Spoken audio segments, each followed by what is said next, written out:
In this module, we're going to take a closer look at how you can use Yahoo Finance to conduct more effective, more in-depth online financial research. And as we mentioned in the presentation in one of the other modules, this is just one of the different ways that you can do it, but in many ways many people regard this as being a little bit better than perhaps some of the other things that you could look at. So we mentioned in that module that there's places you can go, and what I want to do here is just show you how you might use this, show you what the different tabs are within this tool, and give you a better feel for how you can use this this powerful research tool.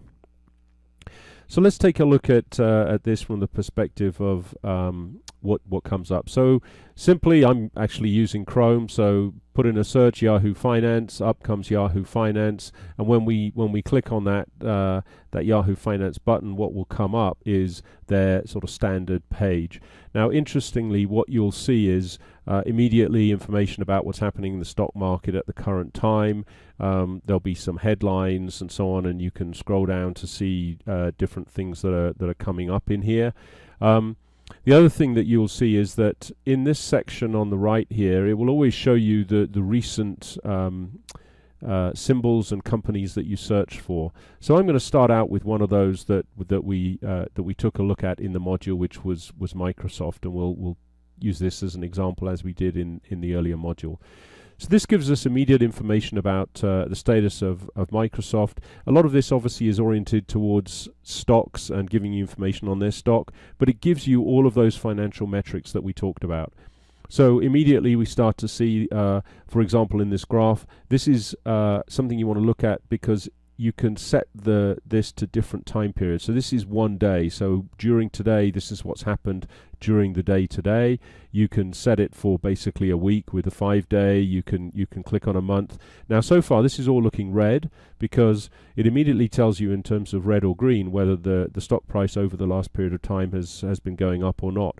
If we move over to say 1 year, we can see that it's actually done well over 1 year, and if we look at the 5-year period, it's grown significantly over that time. So it'll give you that sort of information. It gives you the current price, anything that's happened since the previous close or after close of price, and some indication in these numbers of some of the metrics that we talked about. PE ratio of 34, and what I like to do, as I say, is to use this mostly as a way of comparing companies within the same sector, or if you like, companies that you're targeting. So you could equally have a window that opens up to look at for example, Alphabet and Google, like we did, and say, okay, well, what does their graph look like over a 5-year period? And you can sort of toggle backwards and forwards and think, okay, they're sort of similar in that respect, but then dive into some of the other measures. So, P ratio for Google here of nearly 35. The P ratio for Microsoft at the moment is 34, so they're pretty close. But let's look at the other information that you have available to you. So what I want you to focus on is this list of tabs across here. Some of them, like for example, Company Outlook, indicates with the little lock that you would have to have paid for a subscription to their premium service to be able to get other indicators. Again, a lot of this is oriented more towards people looking for stock information. You don't really need that. You can go to more interactive chart data, so it gives you that same basic information but in more interactive way. It also gives you what's happening in terms of the volume at the same time as the price and so on. And as you can see, as I move across here on the left there, it's giving me information about exactly were those details at that particular point in time. So okay, that's sort of interesting. We can change those things.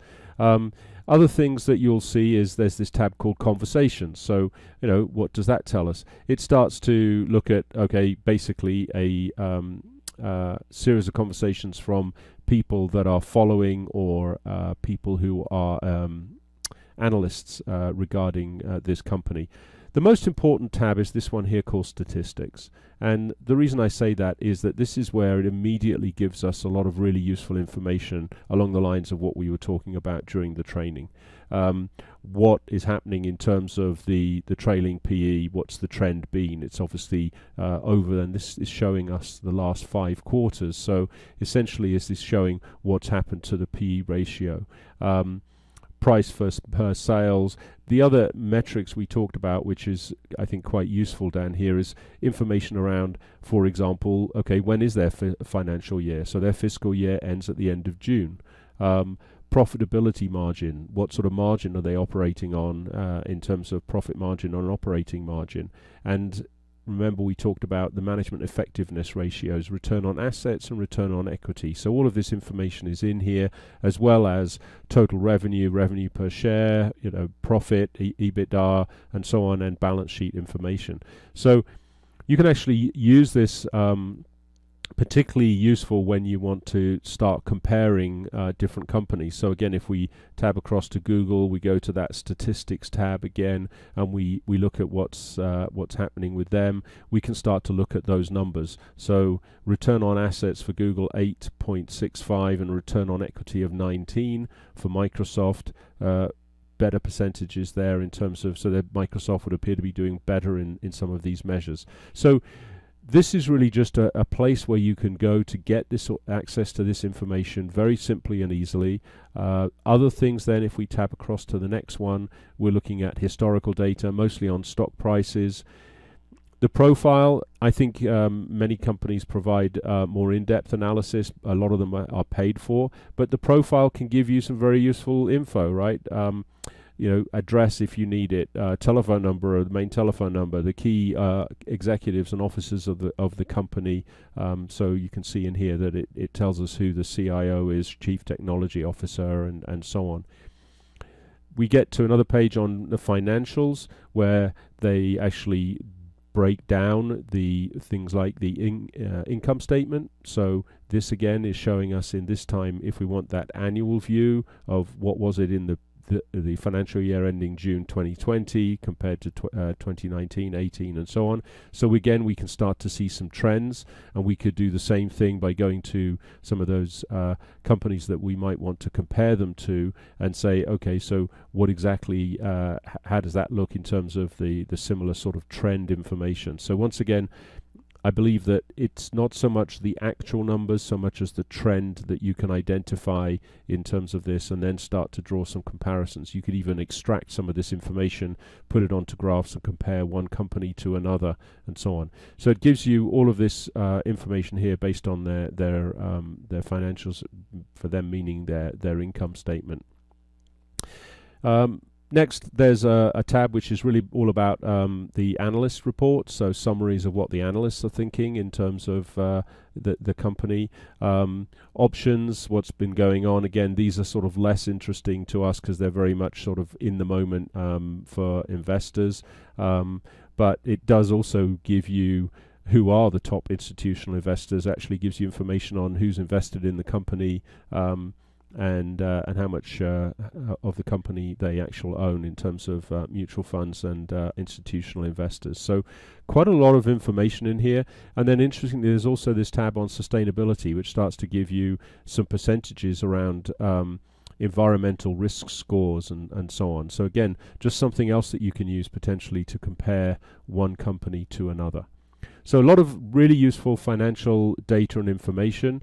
If we look at another example, you can do the same thing with American Airlines. And the other thing that you can do, which I think can be quite useful sometimes, is actually to compare, one company in the same industry directly with another by putting the information side by side. So this sometimes can be quite useful to sort of look at this and say, okay, so here's two airline groups. As of today, one is in the green, their stock's going up, the other is not. And then similarly, you could say, okay, well, let's have a look at what the statistics might show us for these two different businesses in terms of how they're doing, in terms of what they are doing in terms of, for example, profitability. So we're studying this right in the middle of COVID, when we could expect airlines to have had a hard time. They certainly have had a hard time, but profitability margins, or losses in this case, perhaps some clear differences in terms of what the airlines are doing. Some of them looking fairly similar. What's happening in revenue, what's happening in profit. This might give us an opportunity to start a conversation around why one might be doing better or worse than another. So in summary then, a lot of useful information. Yahoo Finance, simply search Yahoo Finance, you'll get into this and you can find information on just about any company. The other thing that you can do as well is it will provide some information on privately held companies. So if you wanted, for example, to do that search as we did on something like Kaiser, and we're not looking for the Kaiser aluminum, but we're actually looking for Kaiser Permanente, and you see here it says it's a private company.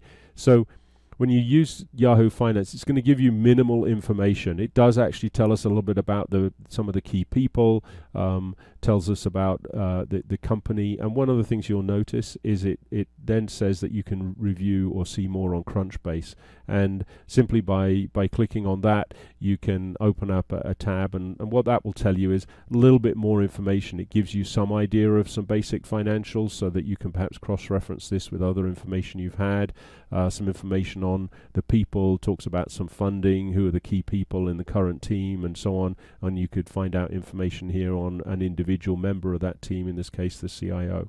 So there's a lot of information available. I thoroughly recommend that you take a good close look at Yahoo Finance, get used to using that as a tool, and maybe create some bookmarks for the key companies that you want to follow. And as you can see, any of those ones that we've looked at will appear down here. Okay, so I hope you found this useful. Good luck in your online research, and we'll do a similar module on Google Finance as well.